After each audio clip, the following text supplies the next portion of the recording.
A creditable member of society. Why we must understand poverty as a lack of freedom. This quote is from Adam Smith, who asserted that being poor is a certain social exclusion. As we will explore in our presentation, we believe poverty extends beyond resources, because a dignified human life is ultimately about agency and freedom, and we should consider poverty as the lack of choices due to economic scarcity. Our society today tends to think of poverty as simply not having enough money. Current measures of poverty revolve around an income threshold, which deems you poor if your resources fall below a certain standard. Many consider the official poverty measure to be insufficient because it assumes too narrow a view of what are considered to be resources. Our goal in this project is to explore how current definitions and measurements of poverty are problematic and to present potential solutions for how we can better think of poverty. Ultimately, we believe poverty should be defined as the lack of freedom to pursue well-being in its different forms, precisely due to insufficient resources. Since we understand poverty to be based upon freedoms to pursue certain capabilities, which define a minimally dignified human life, poverty should be measured in terms of people's capabilities, such as access to education, healthcare, or clean water. But first, let's start with the status quo. When most people consider poverty, they think of resources, and more specifically, cash resources, which isn't necessarily wrong. Most official definitions center around material resources, partially because those are the easiest insufficiencies to address.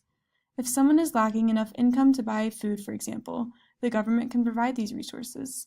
Public policy experts want to understand poverty through the lens of public action, which makes some sense. If you go to the doctor's office, you would expect not only a diagnosis, but also a prescription. One of the strengths of the SPM is its preoccupation with public policies. However, we should seek to understand poverty on its own terms. There are many issues worth studying, even if little can be done to fix them. If we view poverty only in terms of income, we isolate a person's resources from their circumstances. People's choices, however, are much more relative. For example, Chad and Megan may have the same income levels, but if Chad has a chronic illness that requires greater nutritional needs, Chad will be poorer than Megan, though this would be obscured by an income-based poverty definition. Other scholars think that well-being achievement is the best way to define poverty. While capabilities focus on freedom to acquire, for example, adequate nutrition, the achievement approach examines only the actual fulfillment of these basic needs. This is problematic, however, if we consider one person who is fasting and another person who is starving. Both individuals are deprived nutritionally and thus lack this well-being achievement. But we would obviously not view these people in the same light, as the person who is starving lacks the fundamental choice to access food, while the person fasting is exercising a deliberate choice to abstain from food. If we try to fix poverty without fully understanding its roots and capabilities, we might obscure effective solutions. This brings us to our original position, that poverty is fundamentally the lack of freedom to access and exercise certain capabilities, particularly due to a lack of resources stemming from economic deprivation. Indian philosopher Amartya Sen believes that capabilities reflect an individual's ability to pursue well-being, unconstrained by a lack of economic means. We should also remember the importance of contextualizing these requirements of a dignified life, and account for the social, political, and cultural environment in which one is able to actually express these capabilities. For example, many women in the U.S., before being granted the right to vote, would possess political opinions, but lack the avenue to act upon political expression through voting. As Nussbaum writes, the approach is resolutely pluralist about value. It holds that the capability achievements are different in quality. A fundamental part of understanding and producing them is understanding the specific nature of each. We believe there are specific capabilities basic to living a life of human dignity, as adapted from Nussbaum's 10 central capabilities. These range from the quality and length of life to reproductive health and adequate shelter, and extends to abilities such as forming emotional attachments to people outside of the self and the freedom to use thought, such as through religious exercise. These capabilities are also interconnected, as some may help advocate for others. For example, when Sally achieves adequate education, her education plays a fertile role by allowing her to have affiliations, express her political voice, and form practical reason in planning her life, all of which grants her more agency and freedom. Similarly, deprivation in one area can have outsized effects on other areas. A woman who has been assaulted would be deprived of bodily integrity and health, in addition to emotional well-being and the ability to engage in certain social interactions. Considering how these capabilities are interconnected helps us later prioritize which capabilities are most necessary to be measured. Ultimately, poverty can be accurately defined as the lack of freedom to pursue well-being in these various ways. Of course, the lack of money and the failure to achieve a good education, for example, are often good indicators for poverty and often entail a lack of choices. But overarchingly, our poverty analysis centers around freedom as it is related to economic means. Our motivations for studying poverty are not oriented around material objects, but rather out of a concern for human freedom. Defining poverty as a lack of freedom allows us to have a better understanding of what poverty actually consists of, even if this makes poverty more difficult to measure. Now let's examine how the United States government formally defines poverty. Since the early 1960s, the U.S. has used the OPM to set a national poverty threshold. The OPM threshold is the cost of the minimum diet plan relative to one's household multiplied by 3 in order to include other expenses. Its main strengths are that it's simple and that it can be easily compared to historical data to observe long-term trends.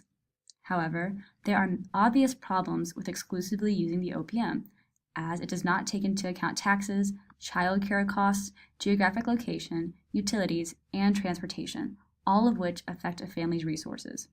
In addition, only relatives by blood or marriage are included in the measurement, which excludes homeless people and non-traditional households. The OPM can be inaccurate if a household earns a small amount above or below the threshold, as it does not capture the continuity of poverty. If a family of 5 were to have an income of $30 over the threshold, they would not qualify as poor, though we could reasonably assume they are living in an impoverished state. This absolute measurement of poverty is blind to relative standards of living, unchanging over time, and thus does not capture forms of inequality. The SPM is an alternative quasi-relative form of measurement intended to be used in tandem with the OPM. The SPM sets the poverty threshold as the median of average expenditures on food, clothing, shelter, and utilities divided by 3, plus a small amount of money needed for other various items like household needs, personal items, and non-work related transportation. Being primarily resources-based, it does not accurately measure choices and freedom. However, we do believe that the SPM solves many of the issues of the OPM. It includes non-related individuals living in the household as a part of the family unit and accounts for child care expenses, payroll taxes, and work-related transportation, to name a few. The SPM also includes geographic location to account for different housing and living costs across the U.S. As the image shows, this is important because some parts of the nation are poorer than others. Our approach to measuring poverty will be closer to the SPM, including a comprehensive assessment of resources and geographic differences in living costs, which could compromise some individuals' freedoms more than another. The fallacy of measurement is also an important concept to understand. Just because something is the easiest thing to measure, people assume it's the most significant factor, regardless of its relevance. In poverty analysis, income is relatively simple as a tool of measurement. However, as we have discussed, it is not always the most salient and only factor worth examining to determine someone's poverty level. Our tool of measurement is a simple expansion of the Human Development Index, which measures the capabilities of people in a certain country through analyzing its standard of living, education, and health. Our index would employ these 3 factors, as well as incorporate additional capabilities such as reproductive health through maternal mortality rates, equitable access to healthcare, and proximity to nutritional food options, as well as control over one's environment by measuring political participation and representation, particularly of gender and minority groups, as well as access to clean water and sanitation, and intergenerational mobility rates, since this may compromise an individual's choices from birth. We recognize that the central difficulty of our approach is the measurement concept. However, we understand our ideas as only the beginning. We believe this expanded HDI could be easily implemented on regional and individual levels, and this measurement of capabilities addresses philosophical issues whose merits are worth exploring pragmatically. As long as poverty exists and we care about human dignity, poverty will always be a pressing issue of our time, particularly in the United States, where freedom, individualism, and mobility are at the core of our political culture. Examining how poverty is defined and how these perspectives inform our policies are crucial questions.